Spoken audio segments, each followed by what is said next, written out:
Okusinziira ku kitongole ky'ebyobulamu ekyensi yonna ki World Health Organization, bannayuganda ebitundu kumpi 60 ku buli 100 bakozesa eddagala ly'ekinnansi ate ng'ebitundu 80 ku buli 100 basooka kulyeyambisa bwe ligaana okubakolera ne balyoka bagenda mu ddwaliro. Kyokka newankubadde guli gutyo, emitendera eddagala lino gye likolebwamu n'engeri gye likozesebwamu ereetawo ebibuuzo bingi olw'obutaba na kipimo kituufu kirina kukozesebwa ekisobola okuteeka obulamu bw'omuntu mu katyabaga.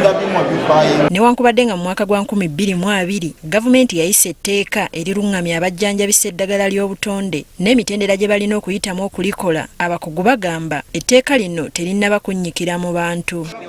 Kati mu kaweefube w'okulaba ng'etteeka lino lissibwa mu nkola ssaako n'okutumbula eddagala lya Uganda ku katale k'ensi yonna, aba minisitule y'ebyobulamu nga bali wamu n'ekitongole ekivunaanyizibwa ku mutindo gw'eddagala mu ggwanga ki National Drug Authority babakanye ne kaweefube w'okusomesa abasawo bano ku birungi ebiri mu tteeka lino. Eddagala ffe lya habo batumbula omutindo bagukuuma era nga batambuliramu ku mateeka era nga nabo okufunamu kulaba nti eddagala lyabwe buli balikola liva ku mutindo terikola buvune ate nga likola. Eddagala ery'obutonde likola ku bintu bingi naye bagambibwa okubeera nti no ofokasina ku kintu kimu, ebirala n'osooka n'obyerabira n'okola standardization nga kiri ku bulwadde bwa kika kimu.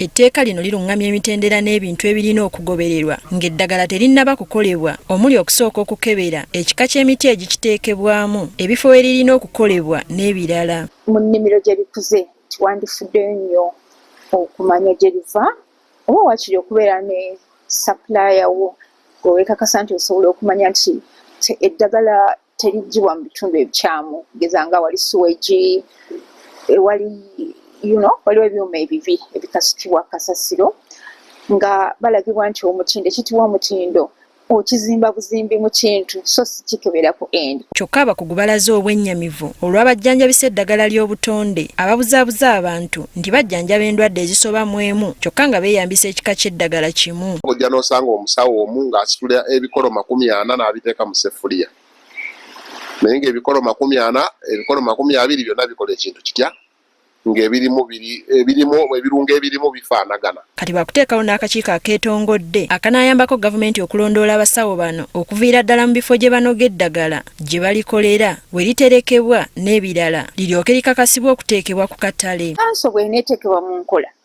ejja kuba n'obuvunaanyizibwa obujjayo obukiiko obulondoola abo abayiwa obutwa oba chemicals ebibi ate awakula eddagala.